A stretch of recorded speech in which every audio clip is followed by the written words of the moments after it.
Welcome, everybody, to Space Force. I'm Jason Tondro. I'm Jim Seals. And I am still Aid Smith. And we are here for the penultimate, I don't get to use that word accurately very often, the penultimate episode for this season of Star Trek Picard, where we're going to do kind of a very quick recap and then mostly do post-show analysis and Easter eggs and try to figure out what the hell the show is going to do next week.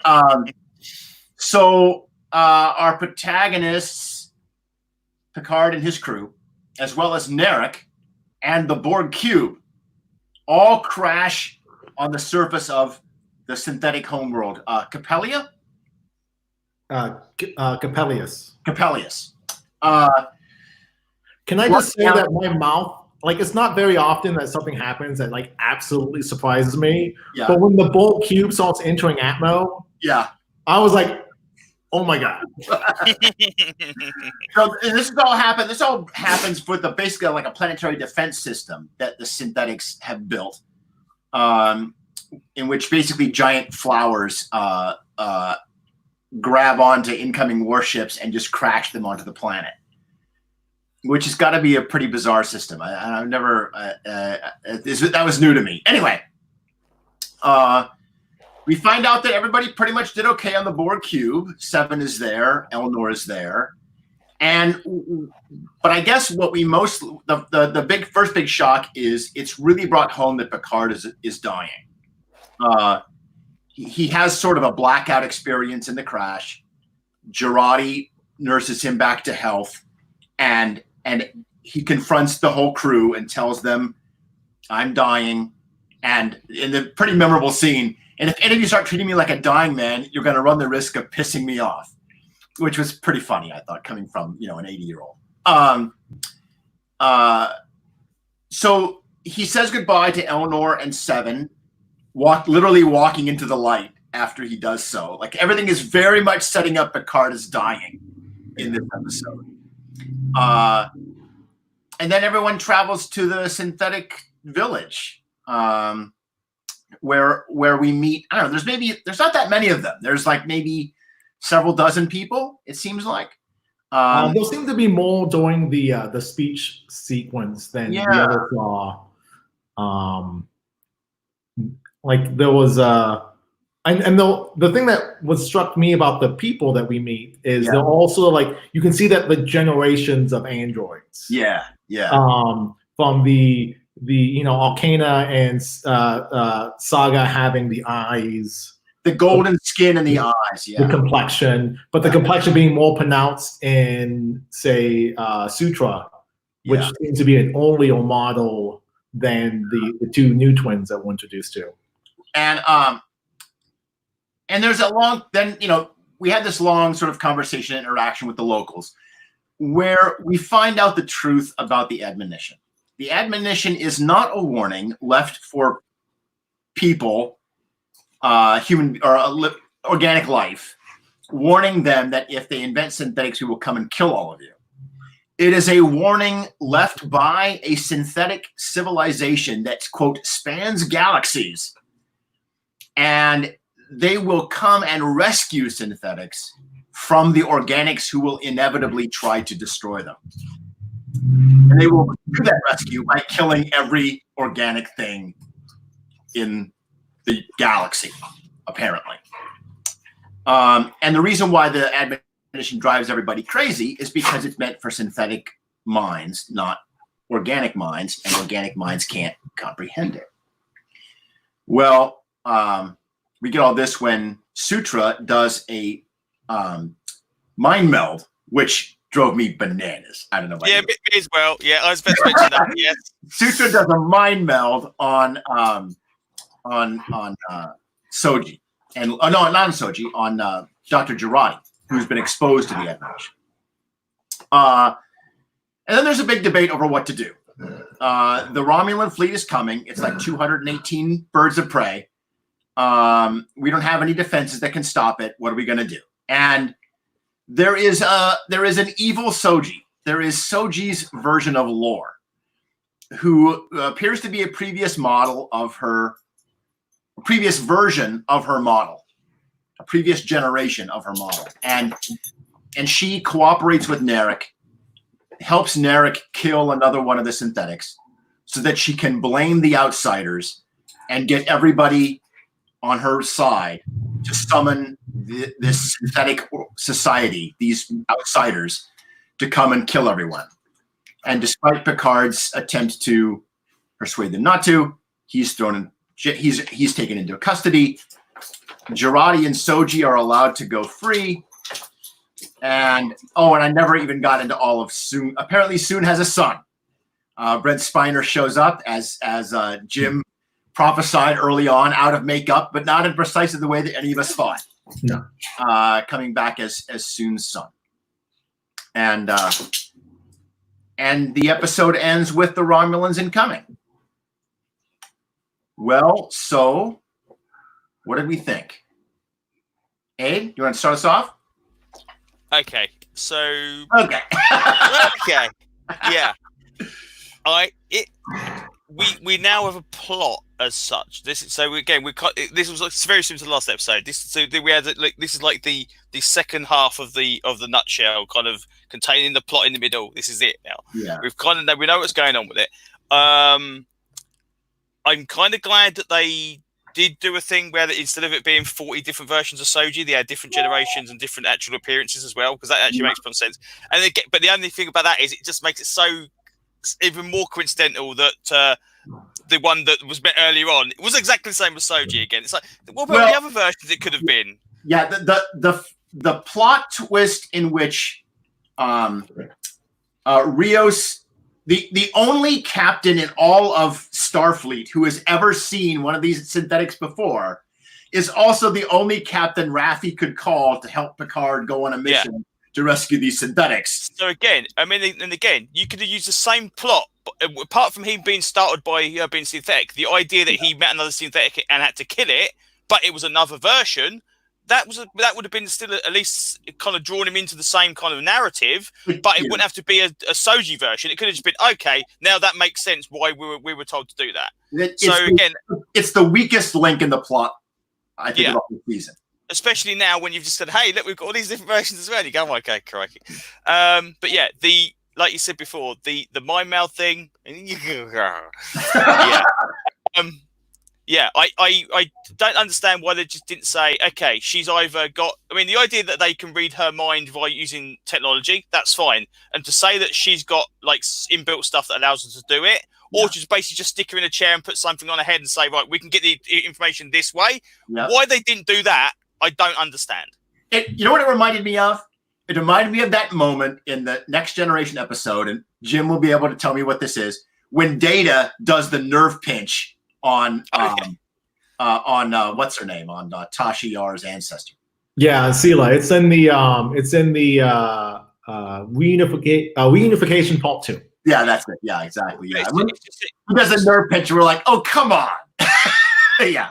And this just seems crazy. It just seems the idea, okay, fine, whatever. But it's again unnecessary, because if the information is put in there by inorganic race, then the idea it can be extracted inorganically makes sense. Just the idea of using a Vulcan mind meld just seems, well, okay, we're cutting corners here. This just seems bad. There's that whole idea about Sutra being sort of obsessed with Vulcan culture. So she's kind of like an evil Vulcan. She's like Mirror Spock. Or maybe she's Mirror Soji. I don't know. Anyway, there's a whole bunch of weird stuff going on that it just seemed odd. Yeah, and again, this is the other thing. Like we've said about obviously Law originally, Data and Law. Law was this giving emotions and he went bad. So So is this character the same as that, or is this like being created to say, like, well, let's try it again and see if we get any different results? It's like, oh crap, she's still evil. Okay, right, okay. So it's really difficult to just kind of like, is it just an expression of free will and you can have like all different personalities, or is it actually programmed into her, or it's just a weird thing? But yeah, Sutra's sticking around for the long haul. She's going to be a recurring nemesis for Soji's character. You can see that. Yeah. I would say so. I let Jim have a say, then we'll break it down to the other stuff, because if I go through every single plot point, I'm going to go through the entire thing as we go. Yeah, overall, I think the episode is an improvement. Narrative, like we mentioned Rios as being the weakest link. Yeah. And Rios is one of my favorite characters on the show. And it's like, your plot sucks. So this was a step of progression. I did like if 7 of 9 and Elnor survive this, I want them to have their spin-off show. Because it very, very much felt like Picard passing the torch when he goes, she goes, keep saving the galaxy. And he goes, that's really your job now. Yeah, that's up to you now. And then he literally walks into a doorway of light. And to go along with the commentary of death and Picard facing his mortality, he's now back to wearing white. Yes, right? I know that. It's like how Jesus is typically depicted after the cross. He's typically wearing white. Like burial shrouds. I think the Picard's color palette is very interesting in the show because it does alternate between black and white. In the opening, when he's possessed, all I could think of was an X2. Patrick Stewart, in the culmination of X-Men 2, X-Men United, all the X-Men are on the blackboard, and Jean Grey is talking through Xavier to the rest of the X-Men. And he does the same face, so it's like that catatonic, I am now speaking with another voice. Kind of. I don't think he was possessed. I thought he was just having a moment. Yes, but he was having a breakdown. But from watching the scene, I was reminded of him being possessed by. Yeah, that. It's the same acting technique, and I've been watching this man for fucking my entire life. So I'm like, I know where you got that one. I thought he was contacting, using it, someone else was trying to contact them through a thing. Because I was thinking of like Vija from Star Trek Motion Picture using. It's like, well, okay, who's talking to him? This is what is this about? So I think you might be right, and I might be wrong, but yeah. That bit from X2 is so great because you swear to God you think Scott is going to kiss him. Yeah, right. Because he's talking because Picard is so great at convincing us all that it's cool. And Scott is totally into it too, and he's like, "It's Gene, and so funny. You wanted to play. It's a great moment in the film, but it was nice to see that little acting cue come back in that sequence. So for the most part, I like the episode. I think it was much stronger than the last episode, and it was very evocative of other. Like, okay, let's. You brought up the fact in the last episode that this title has different meanings. Yep. Which meaning do we think ascribes to this part of the story? All right, so brief recap. Et in Arcadia Ego is the title of a famous painting. It says the most commonly understood meaning of the phrase is even in Arcadia am I, with I meaning death, meaning that even in paradise, death exists. There's something awful in every good thing. It's kind of like the opposite of in every cloud, there's a silver lining. Which is the one I would say this one is. Yeah. And the way that they're stressing death for Picard is a major recurring theme, right? And he comes clean to everybody, and everybody understands he's dying. That would seem to be the obvious interpretation, but there's a second, less well-known, but amongst pop culture fans, perhaps more influential version of the painting, which is key to the Holy Blood, Holy Grail mystery of famous movie fame, Da Vinci Code fame. And in that interpretation, the name of the painting is an incomplete sentence. And it means something like, don't come here. This is like the God's greatest treasure is located here, and don't come. And it's supposedly, according to this Holy Blood, Holy Grail Da Vinci Code theory, the painting guides you to a chapel in Provence, in southern France. You can find the chapel using clues embedded in the painting. So that makes Coppelius the chapel. And in the chapel is where the Templars' hidden treasure is located. And that makes the synthetics the Templar treasure, the thing, the MacGuffin, the thing all the goons are after, right? And in that sense, it also works. Yeah. So, which I think is a testament to Chabon's intense nerdery that he would put a Holy Blood, Holy Grail reference into Star Trek Picard. So that's which one of those two? Well, I mean, you said it yourself. You said it last episode. Like it can be both. We have a two-parter, right? It can be both at the same time. So going off the idea that it's going to be both. Yeah. I agree with Aid in his supposition that this is the more well-known interpretation, considering we see Picard is dealing with his mortality. Yeah. And it's an interesting commentary that when Star Trek is at its most potent is when they're dealing with mortality, like Kirk in Wrath of Khan. Like at no point does Kirk become more human than when he has to wear glasses after reading his friend dies. Like that's dealing with the mortality shit right there, quietly. It's an interesting thing about Star Trek because it's become a factor as the cast has aged. Mm-hmm. Like because the cast has been aging over 30 years. 30? 40? Next gen, whatever. 87? 87, yeah. Well, yeah, but I'm talking about the original series. Oh yeah. The original that was series is over 50.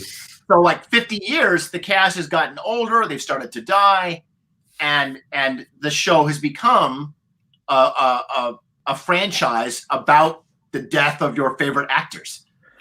But go on.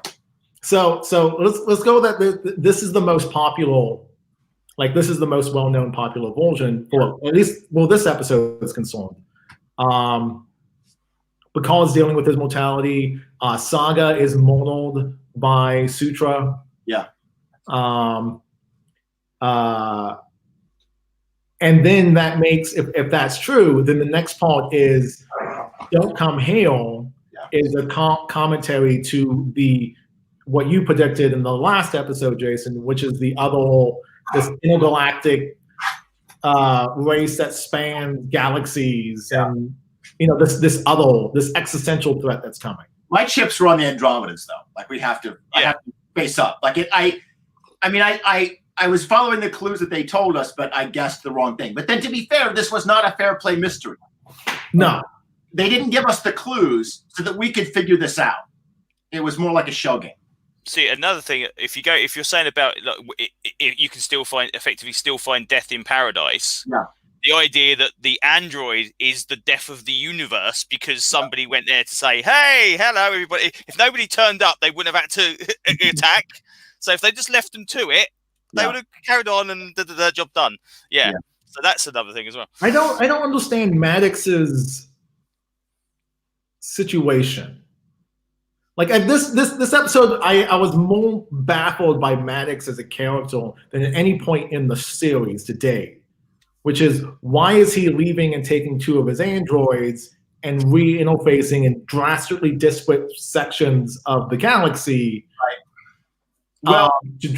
Ultimately to draw attention to a culture of androids. Yeah. What do you think? Can we answer Jim's question? I think like my interpretation is maybe he wants to reconnect. Like bring this species back to the Federation or something, but that doesn't explain why he would send one of them to a Romulan Borg reclamation facility. Yeah. Like what? Like why? Like were they trying to figure out the Martian? Like is Maddox trying to figure out what the attack on Mars was? They even refer to Soji as having a mission. Like you've completed your mission, and she comes back and says, "Yes, I have." What the hell was her mission? Was her mission to? Yeah, and she said it was. Did she say it was a failure, or did she say it was? She said it was a success. She said there was complications, but that's right. I knew she said she added to it. Yeah.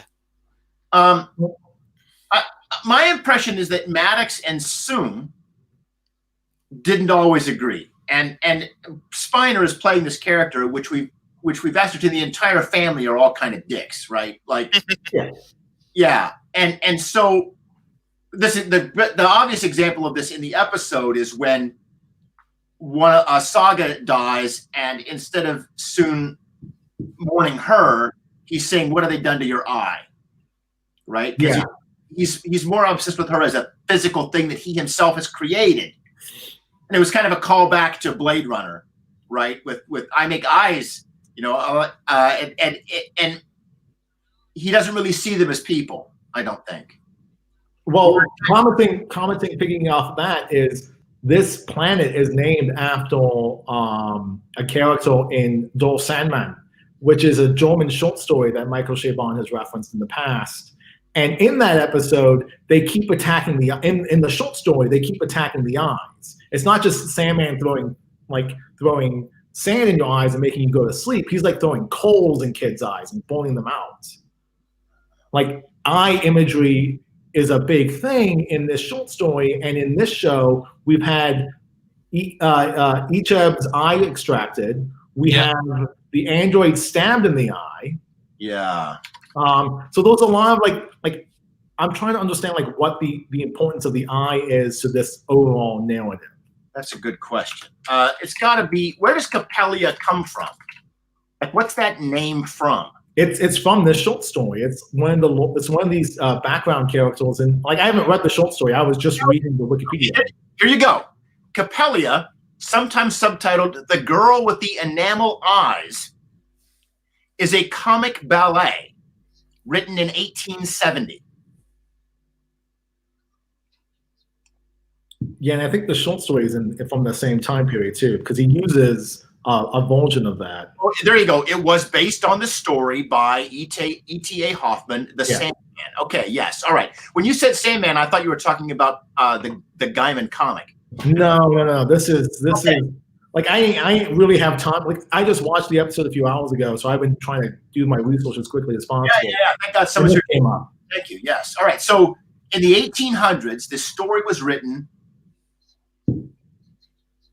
The girl with the enamel eyes, is she a puppet? Is she? I didn't get that falling into my recap reading. That's fascinating. Okay. Yeah. Like this whole eye concept thing, I think needs to be unpacked. Yes, she's an automaton. It's a story about the creation of an automaton. Mm-hmm. See, we need to get Jess Nevins on here because Jess Nevins knows all of this shit. He can trace the history of robots back to, like the Turk and before. So he could answer this. But yeah, okay, so that's got to be what it is. In fact, probably in my dictionary of Encyclopedia Fantastic Victoriana. All right, so the planet is named after this 1870s story in which a guy makes an artificial woman and she gets her eye stabbed out or something. And that's what we see happen in this episode. Interesting. Yeah, I'm interested to find it because she also, the idea that Narek has been let loose as well. Yeah. Like there seemed to have been a deal there. So I don't know if it was purely like, hey, just get out and run away so I can say, well, they're going to come now, we've got to really unleash it. Or she actually said, right, you do something for me and I'll let you go. Because that seemed to be the suggestion of that. So what he's actually going to go and do, I don't know. I mean, the idea is like, hey, just bring all the Romulans here so we can shoot them. Because, you can't say, well, what if they don't get here in time? It's like, oh, okay, you're dead. So that's a bit of a weird one. Yeah, when he's leaving, my wife turns to me and goes, "You're gonna hate this next episode." He's going to either the Borg cube or Raffi on the ship, and it's got to be the Borg cube, right? Like he's going back there. I thought, like the trailer that I saw has him going back to Raffi's ship. Okay. And I just want to give kudos to whoever came up with the visual of putting the ship, the Borg cube, half in the ocean, like half on like beaching it. Like whoever came up with that visual, like bravo, soul.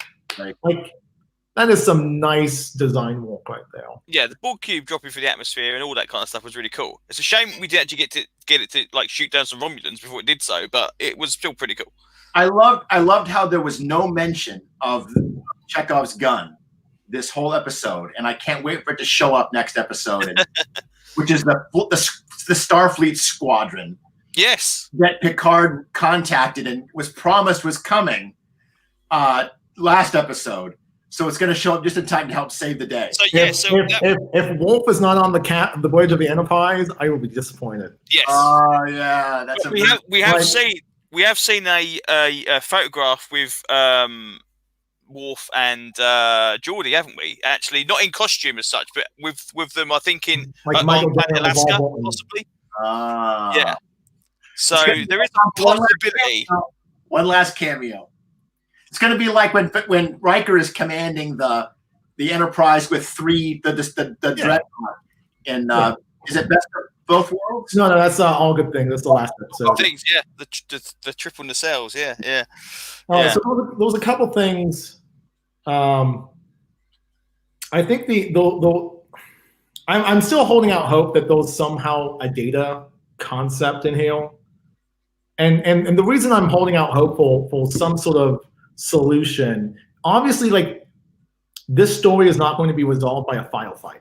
Discovery did that. Season 2 of Discovery, they had the same conflict, essentially the same sort of components of the conflict, and they resolved it by blowing everything up and then getting Discovery 1,000 years into the future. Well, your protagonist is an 80-year-old dude, so you're not going to have an action scene at the end. So I'm sort of reminded of how Babylon 5 resolved the Shadow War, right? It comes down to a conversation between 4 people in a dark room. Like that's how this giant 4-year-long story ends, is 4 people in a room arguing politics with each other. Yeah, if you go to some episodes of Doctor Who, the idea is just like, hey, just think really positive thoughts and everything will go away. Yeah. That's so we're not going for that. Hopefully we're going to get something a little bit more rounded than that. That'd be nice. So the thing I'm coming back to is this entire show has been telling us that one of the key things about humanity is our curiosity. Yeah. Okay. Like Deanna Troi reminds him, like the last thing that like this girl needs, your curiosity. And then Picard reminds Rios that the thing that separates us from them, from the side that uses feel, is curiosity. So I want to know how curiosity sort of opens Picard up to being able to have a win-win scenario. Because obviously, all life is not going to be exterminated, because we've seen the far future. We've seen that life exists, biological life exists with Michael Chabon's little short. The one with do you know what I'm talking about? I'm drawing a blank on the title. It's not called Calypso, is it? Yeah, was it Clip? It might be Calypso. Was that the one? Yeah, Calypso. Discovering 30,000 years in the future, whatever. Yeah. So we know biological life survives. So we know for a fact that Picard's not going to fail, and the whole franchise won't be scuttled, and then everything's a prequel, right? Right. Yeah. So taking that off the table, he has to come up with some way to find that third path, like Colt says, goes this way, that way, and there's always a middle way. We have to figure out what that middle way is. And I'm wondering how curiosity factors into Picard's, if not doing the thing, then precipitating the change that's going to happen. Because he's already done the speech. He's already done the Picard speech, and that fell flat. You have a pretty good idea. Yeah. I have an idea I'm pretty confident on. Mm-hmm. He botched. He botched on that charisma roll. No one was buying it, and people got more pissed off at him. We've been watching the opening sequence for this series 9 times in a row now. 8, I guess you don't see the credits or something. I tend to skip them because we get the option to skip. Yeah, so I don't. So that's why I didn't know Jerry Ryan was in it. Yeah. You didn't see Brent Spiner's name as a cameo. No. Yeah. He's not a guest star. So that's how I knew that he was showing up, because in the credits he was like, "Oh, there he is. James is right. Jim is right." But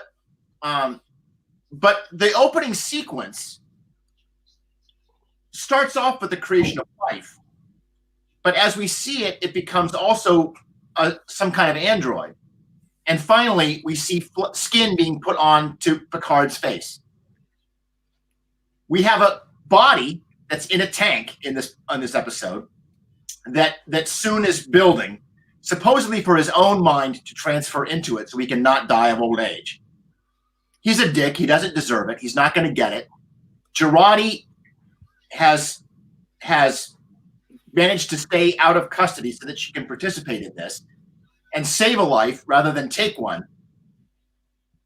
Jean-Luc will be transferred. His mind will be transferred into the synthetic next episode, so that Jean-Luc can have 2 more seasons where he's no longer a dying old man. Now he's going to be a synthetic. He's going to be a synthetic Picard. I'm not the only one that saw this coming, right? Everybody saw this. Again, the idea they introduced to, hey, there's a thing here to transfer your consciousness into. Yeah. If that doesn't get used at some point by somebody, yes, it's a complete waste of time. Yeah. The ultimate thing, of course, would be it's like, hey, we're just going to recast Patrick Stewart for the next 2 seasons, and this is going to be Robo Picard. No, it's like, oh my god! When he lands on the planet, and Saga is like, oh, look at your wrinkles. Like, your wrinkles mean something to you. They're important to you. That's the plant for why the android Picard still has wrinkles. Because those wrinkles are a part of you and you need them. So we're not going to make you a young body. We're going to make you a body that looks like you look like when you died. Because that's like your red badge of courage. You earn those wrinkles. Let's give them to you. Right? James doesn't look satisfied with that idea. I see that that's the most logical way for that to be concluded. So those are a couple. But my point was, the reason why they do all this is because now he is a synthetic. So now he can tell the the evil alien armada, no, I'm one of you. Please go home. And they'll listen to him. Because I'm one of you. That's how he'll do it. You don't want it to be true. The thing is like Picard is defined by his humanity. Picard's defined so much by the fact that he's not Conk. He was never this, like, he has moments of being an action hero in the movies, yes. But he's not that. He's the thinker. He's the best of us. And to put him into a robot, while it solves the needs of this story, and it completely would be valid for the narrative construct of the story, I think would be damaging to the character in a way that I am not comfortable with. I think it's totally true to Trek's overriding theme, which is that your humanity is not defined by what you are made of. You called him a robot. When you called him a robot, you were falling to the dark side, Jim. Well, my again, if you'd have said this to me 6 months ago, I'd have said that's crazy, that's ridiculous, right? Having just seen the last episode of Doctor Who, where they said, oh, by the way, she's not the only special doctor. There's a gazillion other doctors that have been beforehand, and all the time we can trace their entry back to that. Everything in the last 6 years is completely different. Right. I can now see it's that thing. Yeah. So I'm going to challenge that. Okay, good. I'm doubling down on Data. Okay. Right. I'm not giving up hope on Data. Okay. Yes, right. that's so you know his body is probably going to look like Spinal, right? Yeah. Like he's going to make the body look like him. So what if somehow the ghost in the machine, the ghost in all of the machines, is Data? Right. And the thing that brings him out is Picard's curiosity in some way, shape, or form. Okay. Well, then Picard... And Picard doesn't do the thing. He doesn't do the thing. He inspires the thing to happen. Because that's what Picard did on the TV show. Next Generation, he didn't do the thing. He sent Riker to do the thing. He delegated. That's why he was a better captain than Conk. Because Conk was like front lines, two-fisted guy. And Picard was like, no. I have people who can handle this situation. They don't need me to endanger my life and my crew because I want to go play, pew pew with the aliens. Well, all right. So Picard's got to die next episode. What about this? Yeah, but what about the next 2 seasons? Well, you tell me how he gets out of it. How does I think the idea, if that's a possibility, if that is Brent Spiner playing the Android version and Data takes, that means that he now looks like Sung. Therefore, we can explain his wrinkles away and say that's why he looks older, because it's actually a new version of Data with just like an upgraded memory into this new body. That would make some sense as well. And the idea that maybe his consciousness is kind of like leaked through all the other androids and somehow coalesces into this one perfect version of him back again. That would make some sense. We do have the plot placed in, I think, the second episode, that Data could be cloned from a single positronic neuron. Yes. So, I think that was actually established in the first episode. And you've got Jurati, one of the head technicians of Daystar Institute, literally standing next to him. So the idea that's like, oh, well, I could do that. Yeah, if we had one positronic neuron from Data, we could remake him. But do we have that? And it also redeems Jurati as well. The idea that she kind of like saves the galaxy and also brings Data back to kind of counteract her bad stuff. She's got to help bring somebody back so that she can give life or save life. And that's her payback And from a fandom perspective, who's more potent than bringing back Data? I'm not even a Data fan. Like Data in my list of Next Generation characters is probably mid tier. I think Barkley might be above him, but like I like Data, but in terms of the merits of this show and how much stock they've put into making us care about Data as an entity beyond his death, I'm loving all the stuff about bringing Data back. None of you have an answer to how Picard does not die next episode. My thinking is because somehow, like, I don't have an answer. Like, I don't. Like the fact that he walks into the corridor of light, and he literally leaves hell. Like he leaves his version of hell. Yes. Right? Like the Borg all Picard's version of. Does the series get renamed next season and it's now Star Trek Data or Star Trek Rios or? And I think that's the problem. Well, if it's Star Trek Rios and it's 5 holograms and a dude, yeah, I'm down. Yeah, and so's your wife. But I think that's the problem. I think the idea of bringing Data back in like going, hey, we're okay, we're going to bring this is all going to be about Picard, all going to be about Picard. Oh, by the way, we're bringing Data back. It's like, well, wait a minute, I didn't sign up for this. That seems a weird way to go, but it makes sense. Yeah, again, like we said before, the idea about these casting choices and using certain characters and certain people not playing the thing. It's like, okay, Brent Spiner is in it, so it's not as though it's like, oh my god, it's the only appearance of Data. So that's not a problem. It's just the idea. It's like it was sold as Picard show, and now it's kind of the Picard and Data show. That would be. So Elnor and Seven are still around. They clearly set up Sutra as a nemesis for Soji, who's going to be a long-term threat. We still have Rios and Raffi. Maybe not now, unfortunately. Maybe Picard dies next episode. The series doesn't change its name, but now they give some rousing speech about how we're going to try to live up to the legacy of Picard. You know, remember that. One moment. My phone thinks I'm talking to it. Do you remember one of Hugh's last moments when he's with Picard, and he says, "You know, someone needs to be a spokesman to speak up for the Borg, the XBs," and he plants that seed with Picard, and then he promptly dies. That scene has to pay off. Picard cannot die this episode because he has to be the representative, the spokesman for the XBs and integrating them into society. Or that scene with Hugh doesn't make sense, and Hugh died for nothing. And that's what we tried to pull with the androids, wasn't it? It's like, hey, I can do this as well with you guys. I'm going to do it with the Borg, so I'm going to come down. Yeah. So yeah.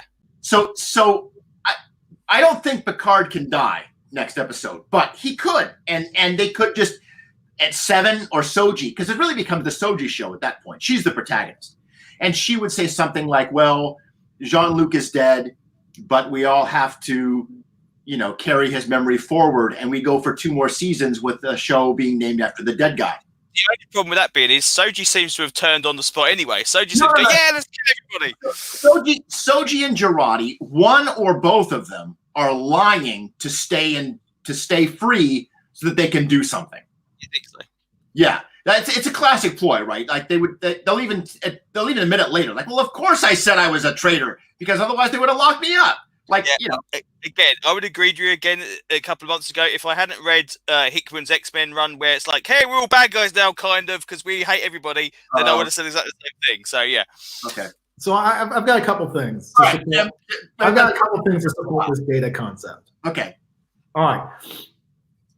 So last episode, one of the best moments in that episode is when Soji, you know, listens to Kestra and says, and makes the conscious choice to reach out to Picard and tells him that Data loved him. Yep. And there was no equivocation. There was no. The scene ends with that definitive statement. He loved you too. Yep. Right. Yep. And then when Picard walks up, Arcana looks at him and goes, "I'm surprisingly moved." Like right before she goes to touch the wrinkles. That's right, which was an odd line. Yes. Yeah, they're all somehow inspired by something of Data. Yes. Moving forward, like that's where I think the solution of curiosity being full, maybe it's not something that Picard does. Maybe it's something that he's already done, and they're recontextualizing Picard and Data's whole relationship. Like the reason why they don't go through with the extermination of all mankind, or they make a stand against whatever this external existential threat is because of Picard's kindness and who Picard is as a person, like fostering Data's and championing Data's rights. Like maybe all that what we saw in the full 7 seasons of, Jean-Luc's story is the groundwork of which this plot gets resolved. Now, I don't necessarily buy into the fact that Picard has to die. Okay. Like narratively, like Picard can die. And Star Trek will continue past Patrick Stewart. It's going to continue past, Yes. as long as people are around from now, people will be telling versions of Star Trek stories. Like, as long as we can do this, Star Trek will survive. Right? Like it's bigger than any one person that comes in and takes the center seat or is the executive producer. It's bigger than Roddenberry. It's continued past him. It's going to continue past all these other shareholders. Yep. I bring that up mainly because I'm wondering, like, I don't necessarily think that Picard necessarily has to die. Like, I can see the golem idea, and I can see your argument as to Picard going into the golem and becoming this robot version. And there is a part of whimsical fantasy that I have in terms of like, and I know I said robot Picard, but in terms of like robot Picard protecting, like this Jewish writer, Michael Chabon, is creating a golem, and he's putting the best Star Trek character inside said golem to protect us. But I don't think Patrick Stewart's interested in that story. Patrick Stewart seems to be motivated by exploring mortality in terms of like what Logan provided him as an actor. Okay. And going into a young robot body seems anathema to that mindset. I don't think he'll be young. Well, or even immortal, technically. Well, maybe not young, but then him going into a body that doesn't have this mental like degeneration thing. Like he'll be healthier, right? Yeah. I don't necessarily know if that's what Patrick Stewart as an actor would have signed on for. I'm glad that you brought up the Jewish connection, because I had forgotten that. That had not occurred to me, that the reason why they call this synthetic body a golem, which was a weird word to use. Like, why would Girardi call it a golem? But then we realized, well, because Chabon has written about golems multiple times in the past. The golem is a major plot element in The Amazing Adventures of Cavalier and Clay, for example. And it's a major part of Jewish identity. Yeah. So I like it for that aspect of it. But it fits too neatly into all the pieces. I don't think it's going to be as clean cut as Picard is in the body. But we're going to find out in like 4 days anyway. We will. Academic discussion. Like you said before, go on, sorry. If Jim, if you're right, I'll buy you a delivery. I really want Data to be back. I think I just want the show to end the way it opened, with Picard and Data sitting at a table. Yeah. Like if all of the explosions and all of because the full staff of the episode is going to be loaded with special effects. We're going to have the fleets, and we're going to have the Starfleet showing up, and these other alien this existential federation showing up. But I just want, like, Star Trek for me is the quiet moments between characters. Right. It's Data and Picard in the holodeck trying to understand Shakespeare. It's Kirk retiring to his cabin and McCoy coming in there and saying, don't kill the one called Kirk. It's these quiet little moments. It's not the big bombastic, because the special effects will be dated. Like it's shiny now because we're spending a ton of money, but in 10 years, we're going to look at it and be like, that's kind of hokey. But the thing that Star Trek takes and has done for 50 years is these human moments between people of going, your name is Jim. Yeah. Or, you can't touch each other because of the glass, right? Like, there's these small little human moments. And I want the show to end with a small human moment where Picard is with Data. I just need that.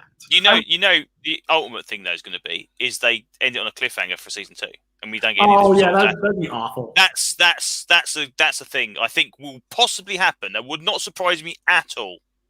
I will say that when Elnor and Picard say goodbye, and everyone seems to understand it's for the last time, I choked up. Those actors did a fantastic job, and when Picard said, "I am so proud of you," and Elnor couldn't. He was literally speechless. I started to cry. It was just so good.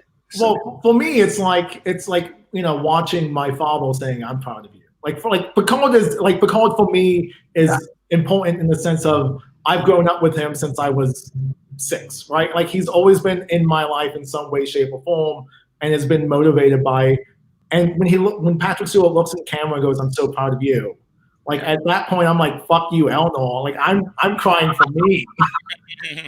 Well, he is your me character. Elnor is the me character. But that's the weird thing. Who knows? Maybe Elnor dies. Yeah. Maybe Elnor dies saving 7 of 9, and that's why the 2 people have to say goodbye. It could be for the last time.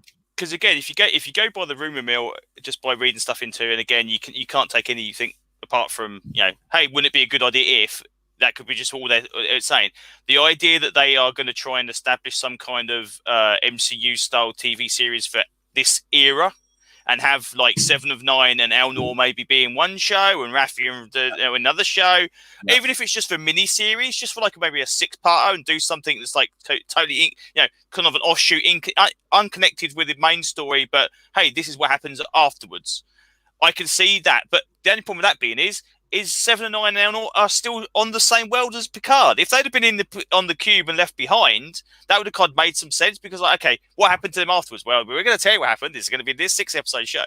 The idea that actually there as well, they've got to get off the effectively off the island, as it were, as everybody else. Yeah.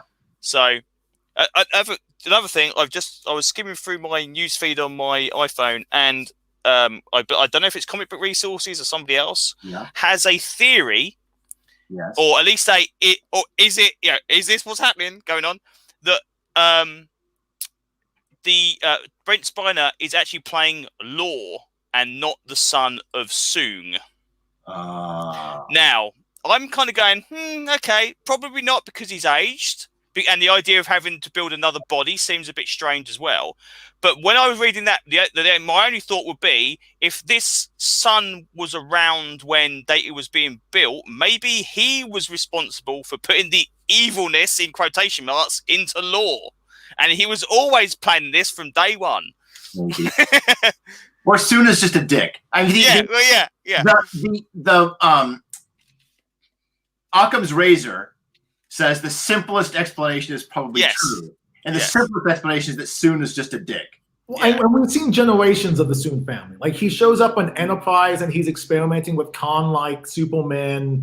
We've seen, like he literally made, I understand it's the same actor, but he made a body, a synthetic man to look exactly like him. He's got some ego. Like, I would love to see an examination of Soong that's a little deeper than what we get. But right now, Soong equals dick. Yeah, because basically the other thing I wanted to bring up is there's an episode of the original series called What Little Girls Made Up. Okay, right. And in the episode, Kirk and Christine Chapel beamed to this planet called XO3. Okay. And on XO3, there was Dr. Roger Colby is creating androids, but he's creating duplicate androids. And at the end of the episode, you find out that he's using this alien technology that he did not invent himself. Okay. And the aliens created a race of androids, and the androids, rose up and killed everyone. And then there was just one left, and his name is Ruck. But at the very end of the episode, after Ruck is destroyed and taken care of, you find out that Colby was an android all along, and that he had duplicated himself and transferred his mind into this body. The reason I'm bringing it up is during Ruck's explanation, so we have the golem concept, we have the trying to put your mind inside the body, a standard sci-fi trope. For me, the interesting thing is when Ruck's talking is he calls he makes a Lovecraftian reference, the old ones, like in terms of either his progenitors or his race of androids.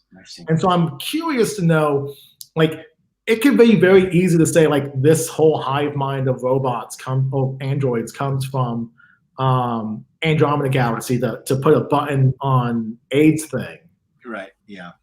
But how much easier would it be to call them the old ones? Yeah. Or some sort of semblance, like to tie in the fact that we have seen androids in Trek before Data, but what's the difference between these androids and Data has never actually been explained in continuity. Well, we will find out very soon. I say one of the things that jumped to me again, just because of the language being bandied around, was the idea this is somehow linked to the First Federation from the Corbomite maneuver, because they mentioned the Federation quite a bit, and it's like that's okay. That just seems to be a word that's kind of being used rather than Starfleet. It's Federation. You think okay, the idea there's a First Federation, there's that as well. But the other thing is, again, if you're talking about androids and stuff, unless I'm very mistaken, doesn't the episode Shore Leave have android duplicates in as well? They do have android duplicates, yes. But they were shown to be plastic people. Right. Like they were very rudimentary. They would only do the immediate action that needed to be happened. Yeah. So like again, McCoy would think, "Oh, I want to protect this woman like a knight in shining armor," and then a knight would show up. Right. But it wasn't capable of independent thought. It would just do the drama that McCoy wanted.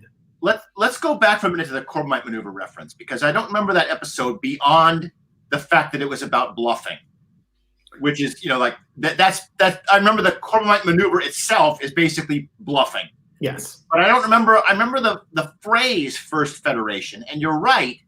It was very unusual to call the intergalactic android society a federation. That's a very weird word to use when we already have a federation, and this is not that. So remind us, if you can, what the First Federation is and what we know about it. I can only remember, it's been a long time since I've seen Corbomite, but I can literally only remember it as literally like going saying like, yeah, we're the First Federation. We've been around for a long time before you'd even got to the start, all this kind of stuff. So again, it's one of these kind of ancient, we got there first races that the classic Trek people used to run into every other week. So were they androids? I don't believe so. Jim? I don't remember it being expanded on upon a lot, but I could be wrong. So the episode in question, Kirk and company all traveling, and then they encounter this little probe that's a couple like yellow dots, so there's some lights, and then the probe explodes, and then this giant spherical ship shows up. Okay. And it's got the same dots all over it, and it's this green hull thing, and they're gonna wipe out mankind because mankind has reached this level of barbarity. Like you've reached a level of technology where you threaten other people. That's some parallels there straight away, yeah. And in the episode, this is where we meet Clint Howard, like Clint Howard and Tranya, which is referenced all the time in New Trek. So Clint Howard's a little baby, and he's hiding behind this robot called Baylock, or this like puppet thing. And the puppet's the one talking to Kirk to instill fear, and that's when Kirk comes up with the Corbomite maneuver of, if you fire upon us, the Corbomite will explode our ship and take you with it. Yeah. Okay. And that's when the First Federation ship, they invite Kirk and Bailey and McCoy to come over. And I was referencing Corbomite maneuver earlier this episode when I commented on like McCoy and Kirk and the colonels, because that happens in that episode. Okay. So there are some parallels to what's happening here. Is you've reached this level of technological prowess, and someone shows up. The Cochrane principle. This reminds me yet again of Babylon 5. We've already talked about the show once this episode. Yeah. The famous Babylon 5 episode. I don't remember what the main plot was, but the subplot was that this probe shows up near the station and hits Babylon 5 with a bunch of technological questions, promising high, like miracle science if they can answer the questions correctly. And Ivanova has everybody trying to solve all these equations all episode long until they finally get the idea that, hey, wait a minute, maybe it's not what it appears to be. Maybe it's actually a threat. And if we show them that we are technologically advanced, they will come and kill all of us. And so at the very last minute, she has to decide, are we going to send this message or not? Well, it's Sheridan that says no. Oh, it's Sheridan. Holds the button. Oh, I thought it was Ivana. Like, Ivana was like, hit the button. We have the math equation. Hit it. Right. And Sheridan's like, no. And that's the thing, is they wait until the time lapses, the probe starts peeling away, and then he sends a probe, like one of the little vocal bees, out there to relay the last bit of data and to explode it far enough away from the station. Right. Is that the episode where we get no boom today, boom tomorrow? Yes. Yeah, there's always a boom tomorrow. There's always a boom tomorrow. Well, we have a boom next week, or in 4 days. Yeah. We will all be watching the final episode of Star Trek Picard, and we have a lot of money on the table on this one. Data's going to come back as the golem, and we're going to get that moment where they sit around the table. Someone's going to be in that golem body, and it's either going to be Data, it's going to be soon, or it's going to be Jean-Luc Picard. And if it's soon, I hate everyone. So the interesting thing about this as well, it is, I had this when I used to watch The Walking Dead. By the time you get to like season 3, season 4, season 5 of Walking Dead, you're thinking, crikey, I remember with the first episode, all they were trying to do was get to that CDC cabin, and that was it. Yeah. It's like this. We're 10 episodes in. It's like just trying to remember. So only 10 weeks back, where it was just such a kind of like, oh, they're doing this on Earth, and it's oh my God, this is really good stuff. And now it's kind of like gone completely whoosh, again, galactic death coming raining down everybody, not just kind of very high. Yeah. So right. Join us in 1 week for the end of our journey, everyone. And thanks for watching. Catch you later.